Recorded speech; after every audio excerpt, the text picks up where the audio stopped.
It is a haunting irony. The places that embodied the darkest depths of human cruelty have slowly faded from view. As the war ended, the remnants of Nazi concentration camps were left to decay, forgotten by many, repurposed by others. What happened to the sites of unimaginable suffering on the 15th East? As Europe faced its own devastation, economic pressures dictated that the focus shift from preserving ruins of genocide to rebuilding the continent. The world moved on, leaving the most significant memorials to be created decades later. But, as the memories of those who survived fade, how are we to reckon with the places that bore such horrors? It is a haunting irony. The places where so much suffering took place, the places that symbolized the darkest depths of human cruelty, have slowly faded from view. In the years following World War II, the Nazi concentration camp sites, where millions were systematically dehumanized, tortured, and murdered, began a new journey, not of remembrance, but of erasure. As the war ended, the world was left with a stark reality. The remnants of these sites were no longer necessary, nor were they sustainable. But what happened to them once the fighting ceased? How did the world respond to these empty, broken landscapes? The scale of this problem was staggering. There were over 1,000 concentration and extermination camps scattered across Europe, and each site had a unique fate. Some were kept intact, albeit often neglected, for a time. Others were hastily dismantled, transformed, or abandoned entirely. Yet, the post-war efforts to deal with these locations were not simply an act of administrative housekeeping. The sheer scale of the aftermath was overwhelming. The economic pressure on Europe, battered by years of brutal conflict, required that resources be directed towards rebuilding, not preserving ruins of genocide. These camps, once sites of industrialized murder, had to be dealt with as burdens of an occupied and broken continent. In the first days, months, and even years after the war, many of these sites became little more than forgotten ruins. The camps themselves had been designed for a singular purpose: to exterminate as many people as possible in the most efficient manner. To that end, they were meticulously built for industrial-scale killing. The infrastructure of these places, gas chambers, crematoria, barracks, and watchtowers, was never meant to endure. When the war ended, the survivors had all but disappeared, and the Allies were left to face the ruins. What followed was an agonizing process of decision-making. The most immediate task was to deal with the sites from a logistical perspective. Germany's surrender in May 1945 left the country in ruins, its economy shattered. At the time of liberation, Germany was occupied by the Allied powers, Britain, the United States, France, and the Soviet Union, who divided the country into zones. These zones were not just political boundaries but also practical ones. The question arose as to who would be responsible for the disbandment, destruction, and repurposing of these death camps. In some cases, there was no immediate plan. 4 months after the surrender, some concentration camps sat abandoned, their grim structures left exposed to the elements. Perhaps the most famous example of this neglect was the Auschwitz complex, located in southern Poland. When Soviet forces liberated the camp in January 1945, they found it nearly empty. What remained were the skeletal remains of survivors, their memories, and the ruins of a once functioning extermination center. In the immediate aftermath, the Red Army did not have the resources to preserve the site, and it was left in a state of decay. The buildings, though powerful symbols of Nazi brutality, began to deteriorate without any real plan for preservation. In fact, preservation was hardly a priority for the occupying forces. The Allies had more pressing matters to attend to.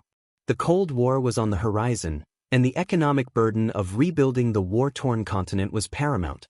The focus shifted quickly to industrial recovery, food distribution, and reconstruction. Concentration camp sites, for many, were just another problem to be managed and moved away from. Still, as early as 1945, some efforts were made to establish memorials. The first concrete decision regarding the fate of a camp came when the Polish government, under Soviet influence, declared Auschwitz a national memorial site in 1947. But it wasn't until the 1950s that more attention began to be paid to these places, particularly in terms of how they might be remembered. At the same time, however, much of the infrastructure from these camps continued to be dismantled and sold off for scrap. One of the more disturbing trends during this early post-war period was the repurposing of these sites. In some cases, the barracks and structures that had once held prisoners were now being used for entirely different purposes. In Germany, certain camps were converted into refugee housing or, in some cases, labor camps for German prisoners of war. The transformation of a place of death into a place for more suffering was a bitter irony that many survivors and historians have struggled to reconcile. The repurposing of camps like Dachau, for instance, became a symbol of how quickly the world seemed willing to move on, without properly reckoning with the past. The scale of the repurposing effort was not confined to human beings. The materials from the concentration camps were often too valuable to leave to decay. Metal, wood, and brick, once used to house and murder human beings, were dismantled and sold. In the case of Dachau, for example, parts of the camp's fence were sold as scrap metal to local businesses.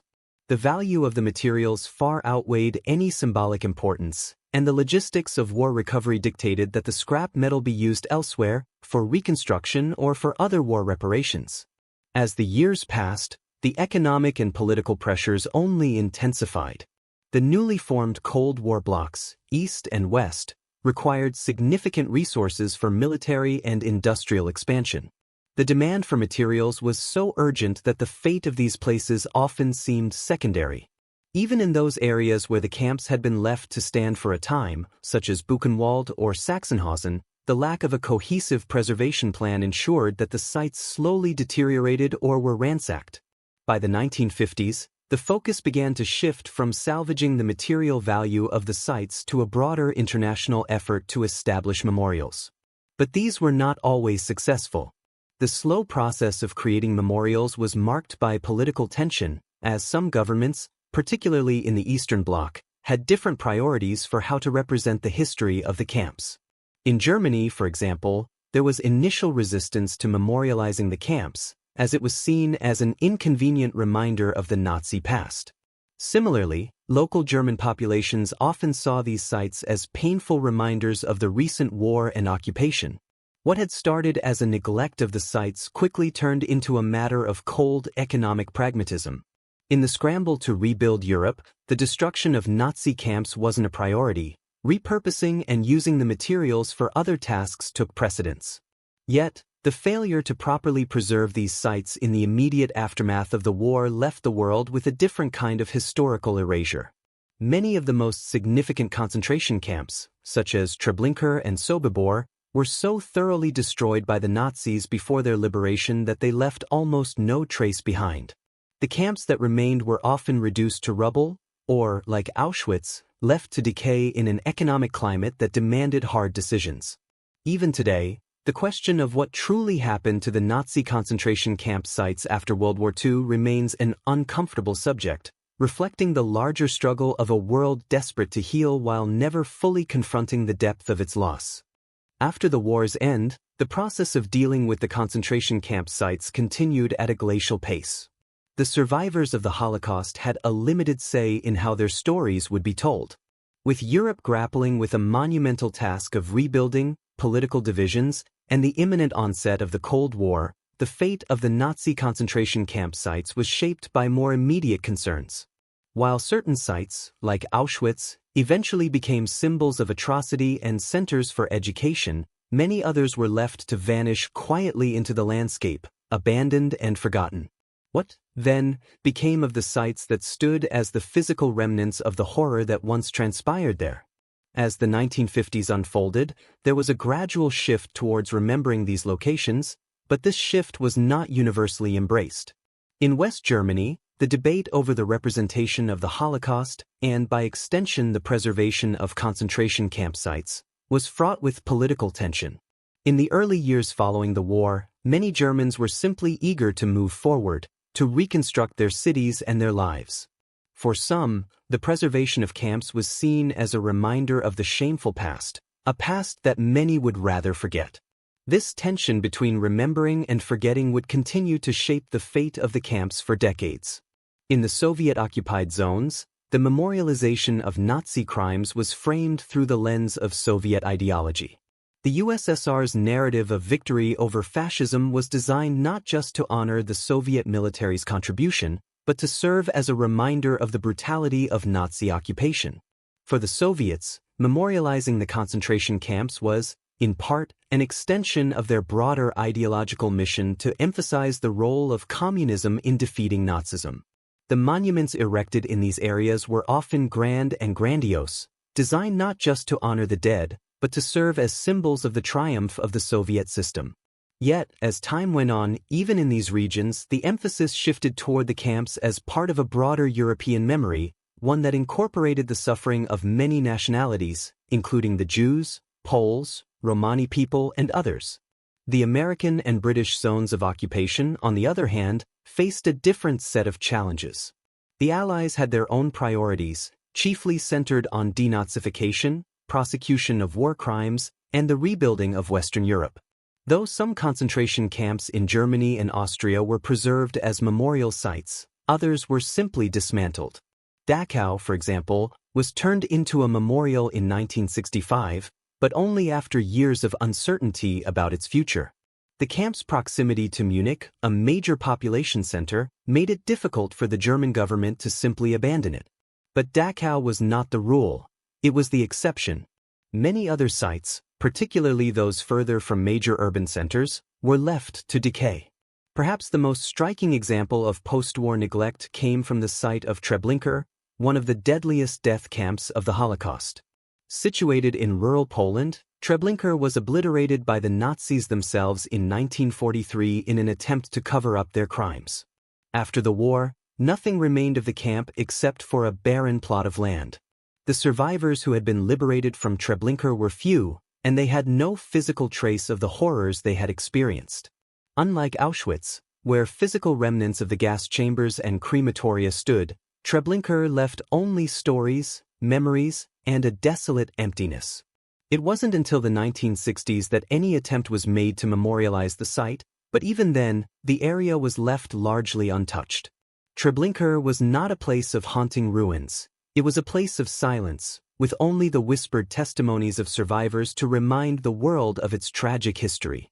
The post-war treatment of concentration camp sites raises an important and often uncomfortable question. Were these sites, with their grim histories, seen primarily as ruins to be left behind, or were they viewed as essential to the moral and historical understanding of the war? The answer lies in a mixture of historical amnesia, political interests, and economic necessity. Many of the camps that had been left standing were simply too expensive to maintain. The German economy was in ruins, and the cost of preserving these sites often exceeded the priorities of reconstruction. When it became clear that rebuilding Germany's economy and infrastructure would require all available resources, the ruins of concentration camps were not considered essential. Dismantling the camps, repurposing the materials, and focusing on the future, not the past, was the more pragmatic solution. By the 1960s, however, the need for remembrance began to take shape. The rise of the global civil rights movement and the growing awareness of the Holocaust as a key event in world history prompted an increasing interest in memorialization. The Nuremberg trials, which had begun in 1945, set the stage for a broader conversation about the responsibility of individuals and nations in confronting war crimes and genocide. These efforts were coupled with a growing desire to ensure that the horrors of the Holocaust would never be forgotten. But as countries like West Germany struggled with their own post-war identity, the process of memorializing the camps was a slow and difficult one. In Poland, where many of the most notorious camps were located, efforts to create memorials were more immediate. Auschwitz, the largest and most infamous of all the camps, was the first to be preserved as a memorial in 1947, just 2 years after its liberation. The Polish government recognized the need to memorialize the site, not just for the Jewish victims, but for all those who perished there. Auschwitz became a symbol of the Holocaust, and its preservation was an important part of the broader process of understanding the scale of the atrocity. By the 1960s, more funding was allocated to the preservation of Auschwitz, and it became a focal point of Holocaust education. The process was painstaking, but it eventually laid the foundation for the establishment of other memorials across Europe. Yet, despite these efforts, the fate of many concentration camps remains uncertain to this day. Some camps, like Buchenwald and Sachsenhausen, have been preserved as educational sites, but many others have vanished entirely. The remoteness of some camps, such as Sobibor, and the deliberate destruction of others, such as Belzec, meant that there was little left to preserve. For decades, these sites remained unmarked, their existence largely forgotten.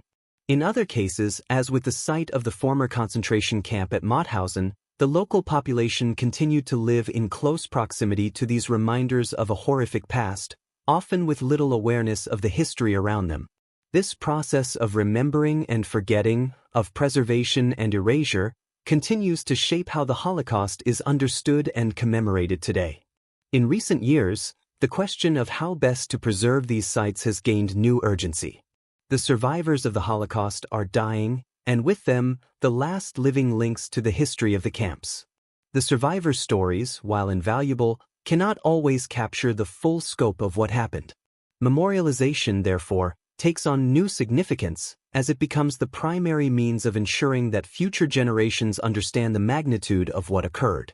The question of what to do with these sites, and how to remember the millions who died, is not just a historical question. It is a moral and philosophical one. In a world that continues to grapple with the implications of the Holocaust, the answer remains elusive. By the 1990s and 2000s, significant efforts were made to preserve the remaining camps and to ensure that they were used as educational tools. UNESCO declared several concentration camp sites, including Auschwitz, as World Heritage Sites, recognizing them as essential to the collective memory of humanity. These efforts, however, have not been without controversy. Some survivors and advocates have criticized the commercialization of memorials, suggesting that the sanctity of these places has been diminished by tourism and the pressure to generate revenue.